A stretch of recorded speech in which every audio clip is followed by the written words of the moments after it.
Hello everyone. Let's visit the aquarium. So we got a this is not an update, this is an introduction. Don't believe I've shown this tank yet, but this is gonna be my attempt at a Amazon Biotope.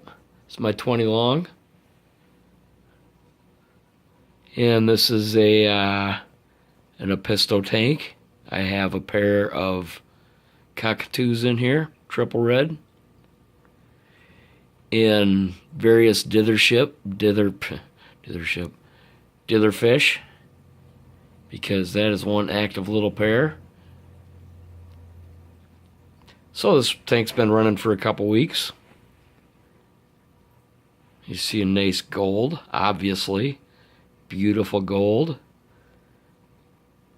Wasn't sure if I was gonna fully commit to a tank that was this tinted, but I have it and I like it, and I think it's really cool. I think it's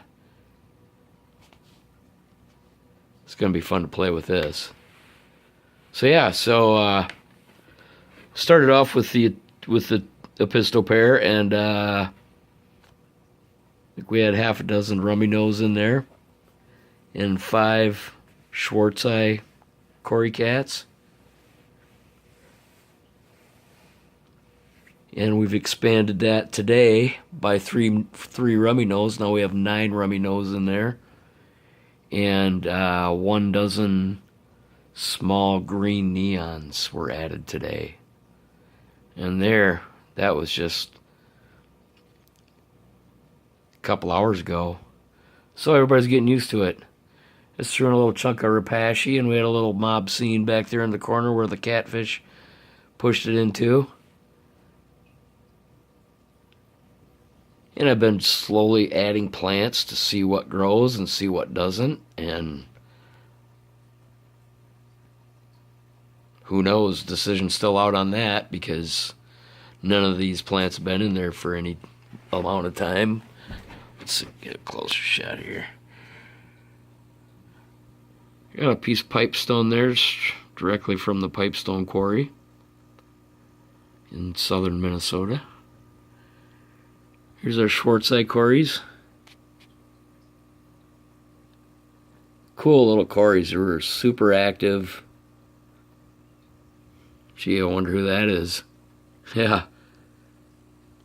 This guy's doing alright. Active, fine. I actually lost this fish for a couple days, and I went back and replaced him. I have another fish that was his replacement over in the 10-gallon tank, but yeah, I lost this guy for a couple days. Thought for sure he jumped or had himself wedged somewhere he couldn't get out of or something. So I figured he was gone, and I think maybe I even talked about it. It was a big blow after losing the first triple red. I thought I had lost this guy, and lost him within a day of when I got him. Then a couple days later, after I had bought a replacement for him, which is not a triple red, he's just like an orange flash, and he's over in the other tank, this guy shows his face. So he was there all along. When he did show up, he had a little nick on his forehead there, but that's cleared up just fine. There's no sign of that at all now. And he's got a little female in there that she's been there. She is looking all lemon yellow. So for a new tank, new fish, so far so good.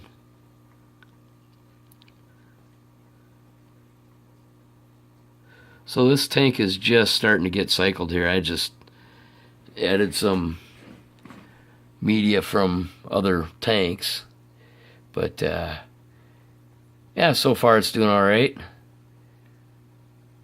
No huge ammonia spikes or anything. I don't know. I just had a chance at these fish. This tank was newer than I like to add fish to, but kind of get while the getting's good, I'm finding out. So went ahead and got them, and have not tried to put too much of a load on this tank and been doing real regular water changes several a week, so that's been helping. And I think tinting the water helps too. I think I checked the pH yesterday. It was about 6.5. I'd like to see it come down more than that, but I'm not trying to do anything too drastic yet. So yeah, we got that beautiful, nice look to it, and yeah, it's just a gorgeous tank. I'm gonna try to find other more attractive pieces to get rid of that big old junky looking flower pot there, but we'll find that over time. It's got some sort of seed pot in there. I got this, there's another pot over here, there's leaves scattered throughout, and there's cones in there. There's a pod back there next to the flower pot. I think that's a Savu pot or something like that. Yeah, I got this. All that stuff came from Tannin Aquatics. Cool stuff. Just being careful with it. What? Just being careful. Just adding a couple things at a time. Not overdoing it. See what it does. So like I say, so far it hasn't really affected my pH that much. I should check it tonight and see where we're at. But I see no adverse effects with plant or animal life. I think being a new tank, of course, seems like my hornwort always thrives in a new tank. It likes the nitrates, likes the ammonia. Then once that's gone, then the hornwort tends to die off because, I don't know, I never can seem to get the stuff to last. But yeah, good way to, it was nice to have that on hand to break in the new tank, so I think that's helped a lot. So there's another ceramic pot in there, and just running a hang-on back filter, an Aquaclear hang-on back, and a sponge filter, and that's all we got for filtration. I'm gonna put a Fluval C2 hang-on back on there because Aquaclears are fine. They just, they rattle. I don't like rattling. I got a pair of C3s on the 40 breeder over here, kind of an algae dump right now, but I never hear them. The only time I hear them is when they're splashing. So yeah, I got a pair of C3s on that one, and I'll put a single C2 on this one. It's kind of funny, I never hear too many people using that filter. If anybody out there wants to pipe up and say that they use that filter and they like it or they hate it or whatever, I'd like to hear from them. But I like my C3s. I don't see why I won't like the C2s. I'm certain it won't rattle like this old Aquaclear, but then I've had this Aquaclear for years. But I'm pretty sure it won't rattle like this thing does. So, yeah, we're just running biomedia in there. There's some of the seed stuff from other filters. But yeah, loving the tint. The tint is cool. Been adding some manzanita wood that I've had on hand. There's a piece floating there that needs to sink. That'll probably take a couple more days. I'm just kind of stacking it in the back there and just kind of make a jumbled wall of manzanita. I'm sure I got a couple more pieces around too I can probably throw in there. But yeah, just that's kind of how I do my if you can call it aquascaping. See what I have on hand, put it in the tank, see if it works.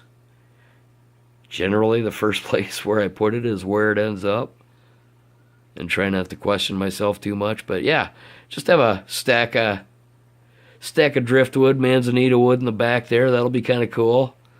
It sure forms a lot of nooks and crannies and shadows. And of course, the Apistos love that, so they're in and out of there all the time. So yeah, that's kind of perfect for that. And by no means is this trying to be a true biotope, but I'm just trying to get the idea with the fish and the water and the wood. Just kind of give that idea of a real black water stream. with apistogrammas. I think it's a cool little tank, and it's going to be another fun tank to play with, of course. Of course, the all the fish in here came from purefishworks.com. Talked to Sean. He's the Apisto man. Yep, he's the guy to see. I've had excellent luck with all his fish, so yeah, it's always fun going to Sean's place. He's always got something cool to look at. So I was there today, and of course he had some cool Apistos that, man, it's gonna take a lot of tanks to try all those different species, but it seems like he's got new ones every time I'm there, and I'm there a lot. Probably too much. So yeah, the intro to the, we're gonna call this the, let's see, this is off the cuff here, I don't have a name. Alright, I'm gonna get in for this. I'm gonna call this the 20 long.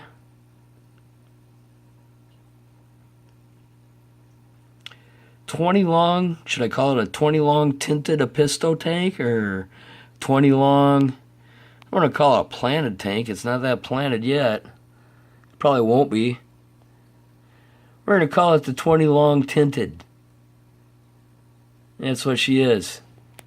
So, Sunday night, happy to bring this to you. Wish I had the day off tomorrow. It'd be fun to be a lazy ass and sit around and stare into this thing for 8 to 12 hours. That's not going to happen, so this video I'll have to take this video to work and watch it tomorrow, and that'll have to be my break time. So yeah, that's cool. Back off and get the real idea of the tint, because that is what she looks like. And it's a pretty tank, and the fish love it. It's obvious they love it. So, anyways, new tank, new fish. Hope you like it. Thanks for watching.